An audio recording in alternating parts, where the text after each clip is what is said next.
Bem, espero que todos estejam muito bem, de saúde, de disposição, de amores, de amigos. Hoje vou dar uma sequência àquela nossa literatura, falando novamente sobre o grande romancista do período romântico, que foi o José de Alencar. Eu fiquei devendo de falar um pouquinho sobre a obra. Sabemos que ele passou por todos os tipos de romance do período, que nós sabemos que, tipologicamente, os críticos, os estudiosos separaram os textos, as histórias românticas, em quatro tipos de romances, né? Os romances urbanos, que eram feitos baseados na vida das capitais, na vida urbana, na vida das cidades, né? Centrais e tal, mais das histórias da burguesia, né? Como ainda é o romantismo. Os romances regionais, que vão falar do interior do Brasil, com questões dos preconceitos, das dificuldades da vida rural. Vão ter romances sobre a questão dos indígenas, né, que são os romances indianistas, e os romances históricos, baseado em episódios da nossa história, das nossas relações com Portugal, da nossa Constituição, né, do nosso país. Constituição no sentido de formação do Brasil. Né? Bem, então vou pegar hoje para falar um pouquinho, dar um resuminho para vocês, uma sinopse, do que foi um dos principais romances, considerado até a obra-prima do José de Alencar, né, uma delas, se não a principal, né, que é Senhora, muito conhecido, já virou, acho que até novela, né, filme, tudo isso. E em que consiste a história de Senhora? Senhora vai falar de um amor, tá? Mas um amor com alguns detalhes um pouco de detalhes de vingança, detalhes de mágoa, de traição. Na verdade, é a história. Eu estou aqui, separei para você até trechos dessa história, mas eu não vou ler porque a gente não vai ter tempo. Mas tem algumas coisas que a gente pode lembrar. Por exemplo, a personagem central, que é chamada de Senhora, né, é Aurélia Camargo. Aurélia Camargo é uma jovem, ainda não tem 21 anos, pobre, morando no subúrbio, e que vivia com a sua mãe, que era viúva, e com um irmão. Tinha uma vida difícil, uma vida pobre, e ela acaba conhecendo o Fernando Seixas, se apaixona por ele e ele por ela. Porém, acaba abandonando. Já tinha casamento marcado, contratado e tudo, mas ele abandona a Aurélia. Por que, que ele abandona? Grana, dinheiro. Conhece Adelaide, que tinha um dote e que lhe oferecia posses, né? E ele então simplesmente deixa aquela relação dele de lado e parte para outra. E isso vai deixar a Aurélia muito para baixo, né? Muito triste, muito decepcionada com tudo, né? Era o ídolo dela, era aquela pessoa que representava a felicidade, tudo de bom. E, no entanto, foi abandonada por ele, que foi embora em troca de dinheiro. Acontece que, como é uma história das boas, ela acaba recebendo, surpreendentemente, uma herança. Fica rica. A jovem Aurélia Camargo, pobrezinha do subúrbio, passa a ser rica. E ela ainda não tinha chegado à maioridade, porque só com 21 anos a pessoa poderia ser responsável por si mesma, né? No caso, então, uma mulher. E ela tinha alguém que era responsável por ela, que era o tio. E através desse tio, ela manda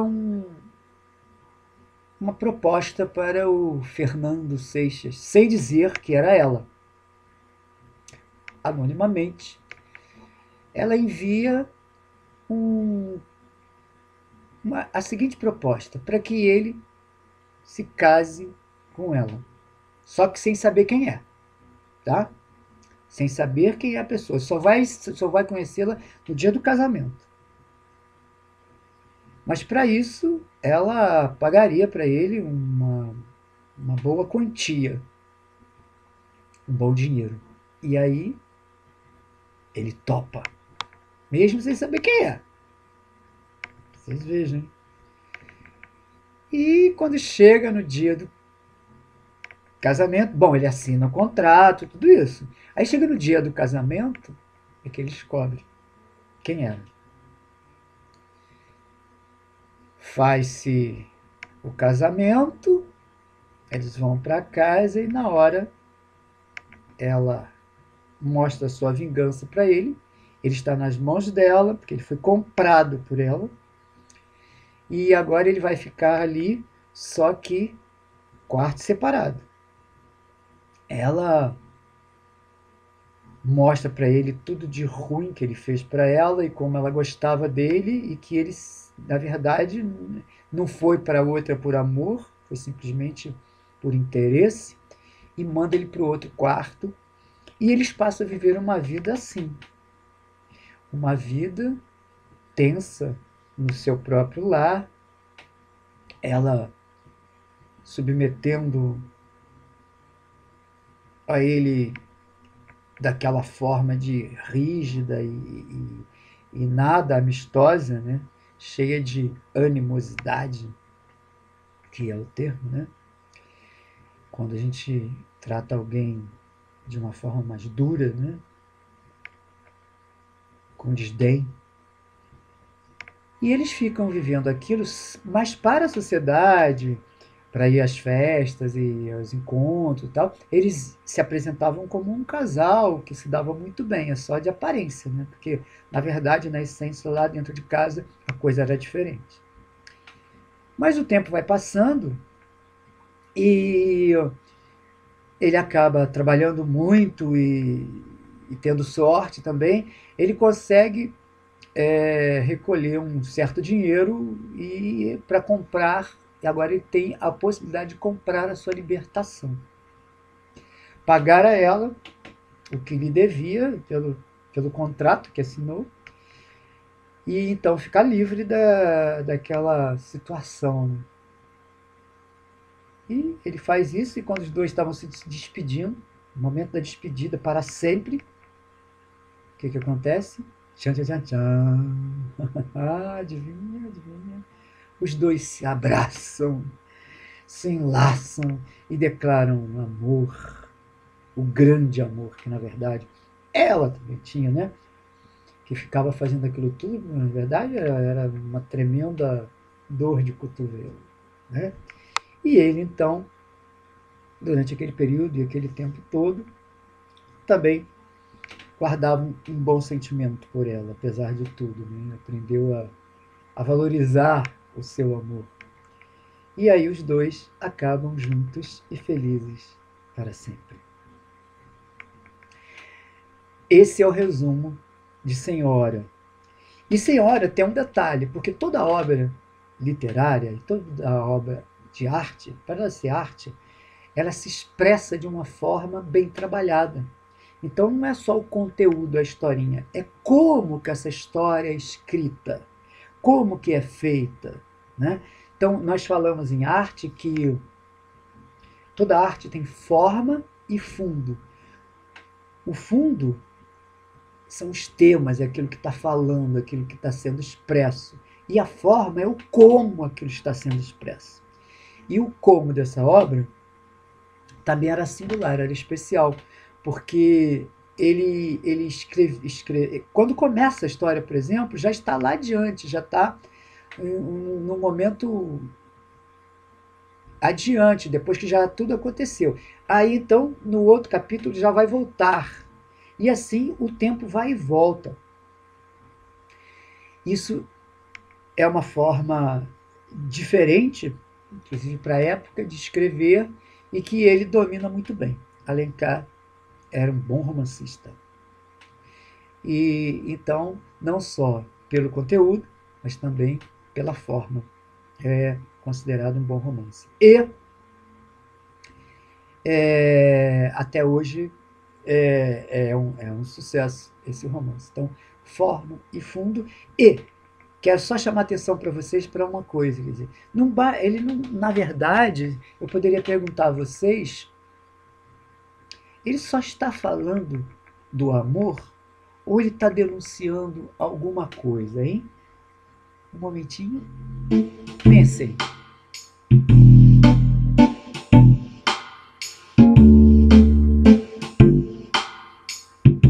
Ele está denunciando o quê? O interesse financeiro sobrepujando o amor, os casamentos por interesse. E isso é uma coisa que existia na época, tá? E ele mostra no romance dele. A gente também fica conhecendo, através das histórias, o tempo, os costumes, o caráter, tudo isso vai aparecer nas obras dos autores. E agora, rapidamente, eu queria falar para vocês sobre um outro romance que eu selecionei aqui, porque ele tem vários de todos os tipos, que é, na verdade, o romance Iracema. Iracema é uma história chamado dos romances, né? É um romance indígena, né? Indianista.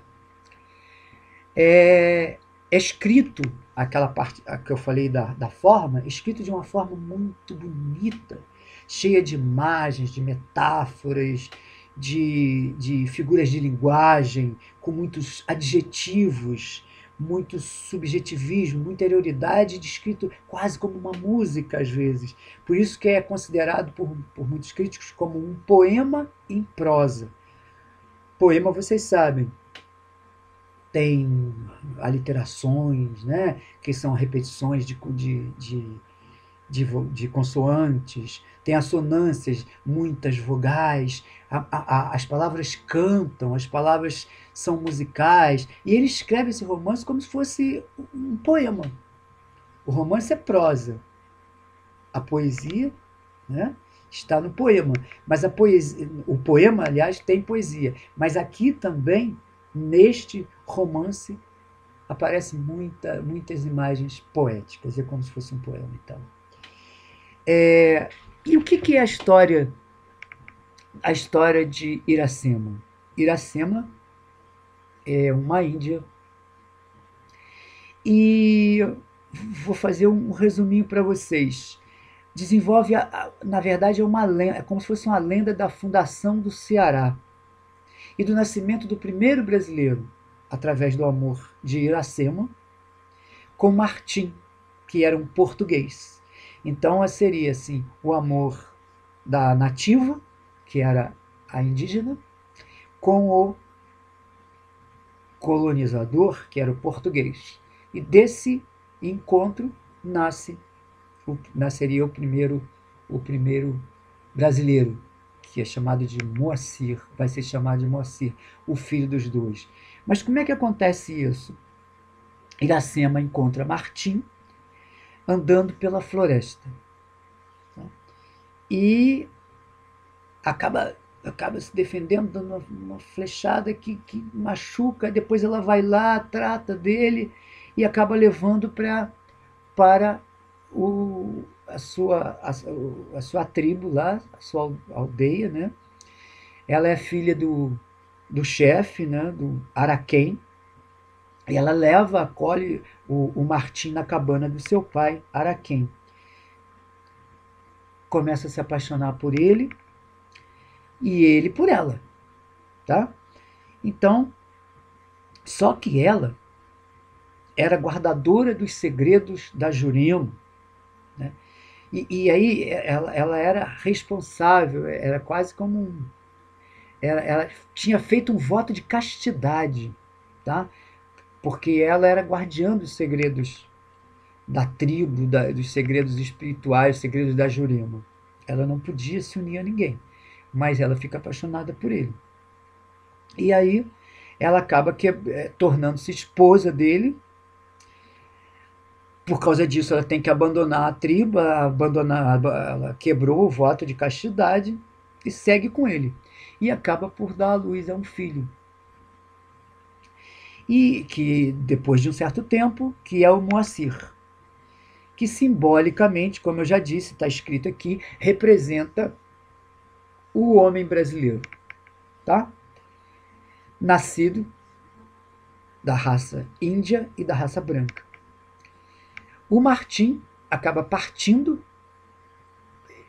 por longo tempo ele volta para Portugal, e quando ele retorna, e ela fica muito triste por isso tudo, ele encontra Iracema já à morte. Enterra perto de pé de um coqueiro, assim, toma o filho e parte para Portugal. Essa é a história de Iracema. Falando assim, é muito simples ter que ler o livro para você tomar a dimensão do que é. Eu já disse que ele é muito bonito, parece um poema em prosa. Deixa eu ver.